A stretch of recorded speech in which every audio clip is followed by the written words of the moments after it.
Friend marriage ఉంది 4వ తారీఖు తెల్లారితే 3:38కి ముహూర్తం అనమాట. ఇంకా నైట్ పెళ్లి కదా, మార్నింగ్ ఆఫీస్కి వచ్చేసాను. ఇంకా ఒక గంట ముందు పర్మిషన్ అడిగి వచ్చేసా. బస్సుతో అవ్వదని వ్యాన్లో వచ్చేసా అనమాట.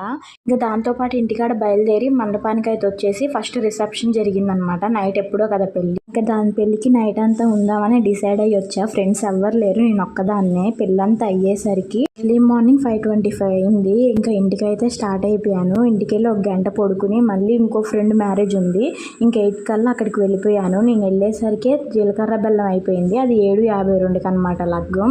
వెళ్ళి కాసేపు కూర్చుని టిఫిన్స్ అవి చేసేసాము. టిఫిన్స్ చేసేసాక మళ్ళీ వచ్చి కూర్చుని ఇంకా మ్యారేజ్ అంతా ఎంజాయ్ చేసామన్నమాట. ఇంకా తర్వాత ఈ తలంబ్రాలు పోసుకునే టైంలో మేము వెనకాలే ఉన్నాం, మేమే అనమాట సందడంతా. ఇంక ఇదంతా అయిపోయిన తర్వాత ఆఫ్టర్నూన్ లంచ్ అవన్నీ చేసేసి మొత్తం అయ్యేసరికి 2:30 అలా అయిపోయిందనమాట. ఇంకా ముందు జరిగిన ఫ్రెండ్ ఏమో డిగ్రీ ఫ్రెండ్, ఇదేమో ఇంటర్ ఫ్రెండ్. 2 పెళ్ళిళ్ళు ఇంపార్టెంటే కదా, అందుకని 2 పెళ్ళిళ్ళు అటెండ్ అయ్యాను. మంచిగా ఎంజాయ్ చేశాను మ్యారేజెస్.